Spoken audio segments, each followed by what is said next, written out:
Pada bulan Mei tahun 1946 Inggris mengirim 2 kapal perang melalui Korfu yang terletak di antara Albania dan Pulau Utara Korfu. Kapal-kapal Inggris ditembaki meriam-meriam oleh Albania. Inggris mengklaim haknya untuk melewati ranjau laut karena tanpa izin Albania. Sementara Albania berpendapat bahwa kapal asing harus diumumkan terlebih dahulu dan memerlukan persetujuan Albania. Inggris mengabaikan itu dan mengirim lebih banyak 4 kapal perang untuk melakukan penyapuan ranjau, Operation Retail.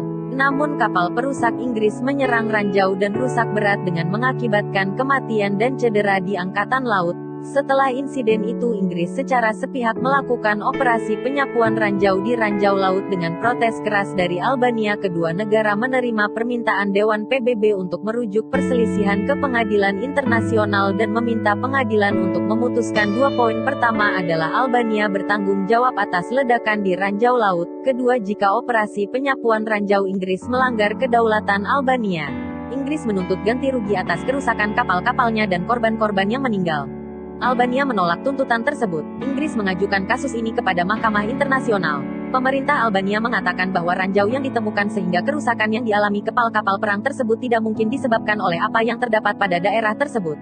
Namun berpendapat bahwa kerusakan-kerusakan kapal disebabkan oleh ranjau yang identik dengan ranjau yang ditemukan di ladang ranjau. Inggris menuntut bahwa ladang ranjau telah diadakan oleh Albania atau dengan persetujuan dan sepengetahuan Albania atau sebagai alternatif pemerintah Albania telah mengelabui tentang ladang ranjau yang telah berada di dalam perairan teritorialnya. Mahkamah Internasional memutuskan bahwa kerajaan Inggris tidak melanggar kedaulatan Republik Rakyat Albania dengan alasan kegiatan-kegiatan dari Angkatan Laut Inggris di perairan Albania. Mahkamah Internasional memberikan keputusan bahwa perbuatan Angkatan Laut Inggris di perairan Albania 1946 adalah melanggar kedaulatan Republik Rakyat Albania, dan bahwa pernyataan sedemikian oleh Mahkamah Internasional mengandung arti di dalamnya untuk suatu kompensasi yang wajar. Beberapa dari keputusan atau opini ini timbul dari sengketa-sengketa politik yang penting yang dibawa ke hadapan Dewan Keamanan Perserikatan Bangsa-Bangsa dan keputusan Mahkamah Internasional dalam Corfu Channel, yang memberikan sumbangan kepada perkembangan dan metodologi hukum internasional. Menurut Brownlee, secara substansi International Court Justice merupakan kelanjutan dari Permanent Court of International Justice, hal mana keduanya memiliki kesamaan. Statuta kurang lebih sama, yurisdiksi yang dimiliki pun mirip.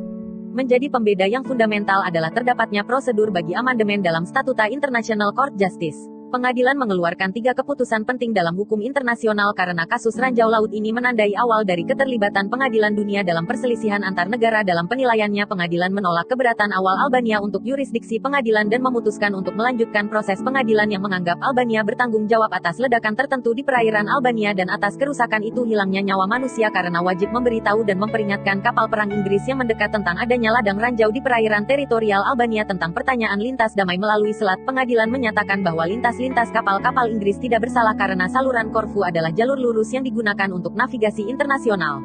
Pengadilan juga memutuskan bahwa operasi penyapuan ranjau Angkatan Laut Inggris di perairan Albania telah melanggar kedaulatan dari Albania dan menolak argumen yang diajukan oleh bahwa hak swadaya dapat membenarkan operasi tersebut. Pada akhirnya pengadilan menilai kompensasi yang harus dibayar dari Albania berdasarkan laporan ahli dan memerintahkan Albania untuk membayar Inggris untuk kompensasi, namun Albania tidak mengambil bagian dalam tahap akhir dari proses ini juga tidak membayar jumlah yang ditentukan.